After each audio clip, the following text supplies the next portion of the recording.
என் முதல் கண் வணக்கத்தை தெரிவித்துக் கொள்கிறேன்.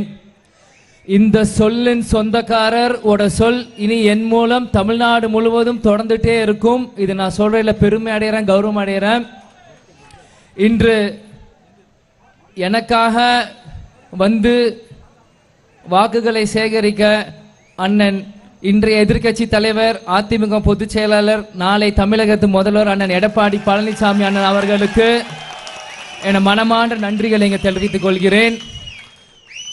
மற்றும் நமது முன்னாள் அமைச்சர், நாளைய விருதுநகர் அமைச்சர் கேடிஆர் ராஜேந்திர பாலாஜி அண்ணனுக்கும் இங்க என் நன்றியை சொல்லிக்கிறேன். அது மட்டும் இல்லாமல் நம்மளோட 3 மாவட்ட செயலர் ராஜன் செல்லப்பான, ரவிச்சந்திரன் அண்ணன், ஆர்பி உதயகுமார் அண்ணன், அவரும் நாளைக்கு திரும்பி அமைச்சர் ஆகணும்.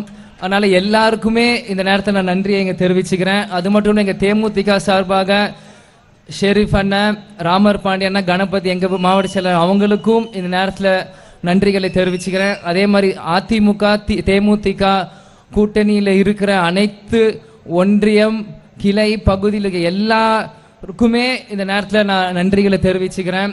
புதிய தமிழகம் எஸ்டிபிஐ ஃபார்வர்ட் பிளாக் அண்ணன் கதிரவன் அண்ணன் இன்னைக்கு சந்தித்தேன். உங்கள் எல்லாரும் ஆதரவும் எனக்கு இந்த நேரத்தில் தேவைப்படுகிறது. நிச்சயம் ஒரு இளைஞனா இந்த விருதுநகர் தொகுதியில் வந்து நான் நிற்கிறேன். ஏன்னா ஒரு நாள் நான் இந்த மாதிரி அரசியலுக்கு வருவேன்னு தெரியும், ஆனால் இவ்வளோ சீக்கிரம் வருவேன்னு எனக்கு தெரியாது.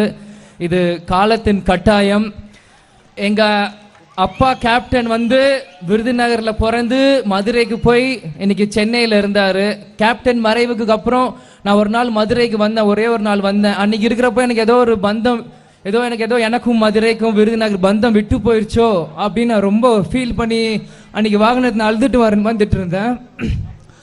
அப்போ இது யாரோட ஆசை என்ன எனக்கு தெரியல, எங்க கேப்டனோட ஆசையான்னு தெரியல. நான் இப்ப சென்னையில இருந்து மதுரைக்கு வந்து திரும்பியும் எங்க மண்ணாக விருதுநகர் தொகுதிக்கு நீங்க நான் போட்டியிடுறேன். நிச்சயம் இந்த பந்தம் என்னைக்குமே விட்டு போகாதுன்னு இந்த ஆண்டவன் சொல்லியிருக்காரு போல. அதுதான் நிறைய பேர் சொன்னாங்க, விஜய் பிரபாகர் சென்னையில் இருக்காரு, அவர் விருதுநகரை சேர்ந்த வேட்பாளர் இல்லை, அவர் எதுக்கு இங்கே வந்து போட்டியிடுறாருன்ட்டு.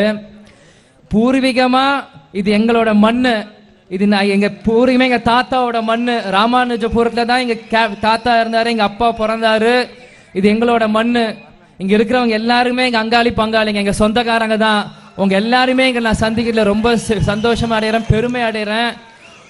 கேப்டன் எங்களை உங்களுக்காக என்னை விட்டு சென்றிருக்காரு. இனி என் பணி முழுவதும் உங்களுக்காக மட்டும்தான். ஏதோ விஜயகாந்த் பையன் சென்னையில் இருக்கான், வரமாட்டான், வேசிக்காரில் போகிறான், அப்படிலாம் யாரும் நினைக்காதீங்க. எங்கள் அப்பா சின்ன வயசுலேருந்து எங்களுக்கு சராசரியாக ஒரு பையன் எப்படி கஷ்டப்பட்டோம், 3 வேளை ஒருத்தங்களுக்கு சாப்பாடு கிடைக்கிறது எவ்வளோ கஷ்டம்னு எங்களுக்கு சொல்லி சொல்லி வளர்த்துருக்காரு. நிச்சயம் அதே மாதிரி தான் எங்களுக்கு இன்னுமே எங்களோட பணி தொடரும். இன்னைக்கு வந்து முதல் முறை நான் விருதுநகர் தொகுதிக்கு வரும்போது அதிமுக எல்லா தொண்டர்களும் நிர்வாகிகளும் சந்திச்சேன். எனக்கு மனப்பூர்வமாக ரொம்ப சந்தோஷம் அவங்க எல்லாருமே நான் சந்திச்சதுல. ஏன்னா எடப்பாடி எப்பயுமே அழகா சிரிப்பாரு, தலைமை அழகா சிரிச்சாதான் கீழே இருக்க தொண்டை வரைக்கும் சிரிப்பாங்க. அந்த மாதிரி அதிமுக எல்லாருமே என்னை அரவணைச்சு அவங்க வீட்டு பிள்ளையா உங்க வீட்டு பிள்ளையா என்னை நீங்க பாத்துக்கிறீங்க. எனக்கு உள்ள வரும்போது எனக்கு தேமுதிக அதிமுக எந்த வேறுபாடும் எனக்கு தெரியல. நம்ம எல்லாரும் ஒரே மாதிரி தான் இருக்கிறோம். அதுக்கு தான் என்னன்னு தெரியல, எம்ஜிஆர், கருப்பு எம்ஜிஆர் அந்த பேர் வந்துதான் கூட எனக்கு தெரியல. நிச்சயம் நம்ம எங்க அண்ணியார் சொன்ன மாதிரி ஒரு வெற்றி கூட்டணி, ஒரு ராசியான கூட்டணி, இது நிச்சயம் தொடரும். ஒரு வாட்டி மிஸ் ஆகும், எப்பயுமே மிஸ் ஆகாது. ஏன்னா 2011 அம்மாவும் கேப்டனும் ஆரம்பிச்ச கூட்டணி இந்த கூட்டணி. கேப்டனை குழப்பி ஒரு கும்பல் திமுக போயிட்டாங்க, மறு கும்பல் ஓபிஎஸ் அண்ணன் பின்னாடி போயிட்டாங்க. ஆனா கஷ்டப்பட்டு சேர்ந்தவங்க தான் பின்னாடி கஷ்டப்பட்டு இன்னைக்கு திரும்பி நாங்க சேர்ந்து இருக்கோம். இது நிச்சயம் இதுக்கான ஃபியூச்சர் இனி நல்லா இருக்கும். தேமுதிக அதிமுக இந்த கூட்டணி மிக ராசியான கூட்டணி. மீண்டும் மீண்டும் சொல்றேன், நிச்சயமாக வெற்றி பெறுவோம். அண்ணன் எடப்பாடி அண்ணனும் ராசியானவர், எங்க பொதுச் செயலர் பிரேமலதா விஜயகாந்தும் ராசியானவங்க. 2 தலைமையும் சேரும் போது மக்களுக்கு இனி பொன்மனச்செம்மல் ஆட்சி மாதிரி சிறப்பான ஆட்சியா தான் இருக்கும்.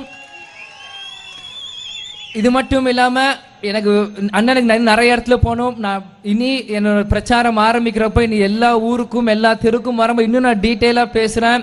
இன்னைக்கு விருதுநகர் முழுவதும் பட்டாசு வியாபாரம் செஞ்சிருக்க தொழிலாளிகள் தான் ஜாஸ்தி. இன்னைக்கு சிவகாசியில பேசுறோம். எங்க ஷெரீஃபண்ணா சொன்னாரு 2018 கேப்டன் இதே இடத்துல வந்து பேசிட்டு போனாருன்ட்டு. அன்னைக்கு அவர் விட்டு போன இன்னைக்கு அதே இடத்துல அதே மாதிரி இன்னைக்கு நான் முன்னாடி ஒரு வேட்பாளராக பேசும்போது ரொம்ப சந்தோஷம் அடைகிறேன். இன்னைக்கு வந்து சிவகாசி என்பது குட்டி ஜப்பான் அப்படின்னு சொல்லுவாங்க. இந்த வார்த்தை தாயகம் படத்துல வந்து கேப்டன் தீவிரவாதிகளை வந்து ஒரு பாம் பிளாஸ்ட் பண்ணும்போது சொல்லுவாங்க, பாம் பிளாஸ்ட் கொண்டு வந்தீங்களா, நான் சின்ன ஜப்பான்லேருந்து எல்லா பொருட்களும் கொண்டு வந்திருக்கேன், அந்த தீவிரவாதிகளை ஒழிச்சு காமிப்பேன், தாயகம்ல அந்த டைலாக் பேசியிருப்பாரு. எனக்கு அப்போ தான் அந்த வார்த்தை எனக்கு தெரியும், சிவகாசினா சின்ன ஜப்பான். ஏன் அந்த டைலாக் அவ்வளோ ஸ்ட்ராங்காக இருக்காங்கன்னா, அவ்வளோ திறமைசாலிகள் வல்லுநர்கள் இங்கே சிவகாசி பட்டாசு தொழிலில் இருக்க வேலை செய்கிற நபர், அதுக்காக தான் இது சின்ன ஜப்பான்னு சொல்லிட்டு இருக்காங்க. இன்னைக்கு சைனா ப்ராடக்ட் எல்லாம் உள்ள வருது. நம்மளோட ஒரு வேலைகள் நம்மளோட டேலண்ட் எல்லாம் வெளியே வரலன்னு உங்களோட மனக்குமுறலுக்கு எல்லாத்துக்குமே அதிமுக தேமுதிக கூட்டணியில் இருக்கும் முரசு சின்னத்துக்கு ஒரு வாய்ப்பு கொடுங்க. நிச்சயம் கேப்டன் மகனா எடப்பாடி நான் ஆசைப்பட்ட வேட்பாளரா நிச்சயம் டெல்லியில போய் உங்களுக்காக நான் போராடுவேன், உங்களுக்காக குரல் கொடுப்பேன். நிச்சயம் நீங்க எல்லாரும் இது பண்ணும். அதே மாதிரி புதிய தமிழகம் SDP அவங்க பேர் விட்டு அவங்க 2 கட்சிகளும் இந்த கூட்டணி சேர்ந்திருக்காங்க. உங்க 2 பேருக்குமே நன்றி. இந்த கூட்டணி எங்களுக்கு கூட இருக்கிறது. கால நேர கருதி அடுத்த மீட்டிங்ல சந்திக்கிறேன். மீண்டும் சொல்றேன், கொட்டு முரசு கொட்டு முரசு கொட்டு முரசு. இன்னைக்கு அனைவரும் கொட்டு முரசுக்கு ஒரு வாக்குகளை கொடுத்து நிச்சயம் என்னை பெருவாக்கு வித்தியாசத்தில் ஜெயிக்க வைக்கணும். இது நம்ம எல்லாருமே எந்த கட்சியை தாண்டி நம்ம கேப்டனுக்காக இது ஒரு நீங்க எனக்காக நீங்க பண்ணணும். நம்ம கேப்டனுக்காக மக்களுக்காக வாழ்ந்த தலைவர் நம்ம கேப்டனுக்காக நீங்க எல்லாருமே முரசு சின்னத்தில் கொடுக்கணும். நம்ம தொகுதி மக்கள் எல்லாருமே கேப்டன் கோயிலுக்கு போய் இந்த வெற்றி அவர் சமாதியில சமர்ப்பணம் செய்வோம். செஞ்சுட்டு என் பணியை தொடங்குறேன். அடுத்த 5 வருஷம் விருதுநகர்ல வீடு எடுக்கணுமா, சிவகாசியில் எடுக்கணுமா, சாத்தூர்ல எடுக்கணுமா, அருப்புக்கோட்டையில் எடுக்கணுமா, எங்க எடுக்கனாலும் சொல்லுங்க, நான் வந்து உங்களோட வேலை பார்க்க தயாரா இருக்கேன். மீண்டும் கொட்டு முரசுக்கு ஒரு வாய்ப்பு கொடுங்க. எல்லாரும் அதிமுக தேமுதிக புதிய தமிழகம் SDP அனைத்து தொண்டர்களுக்கும் தலைவர்களுக்கும் நன்றி கூறி விடைபெறுகிறேன். நன்றி, வணக்கம், தேங்க்யூ.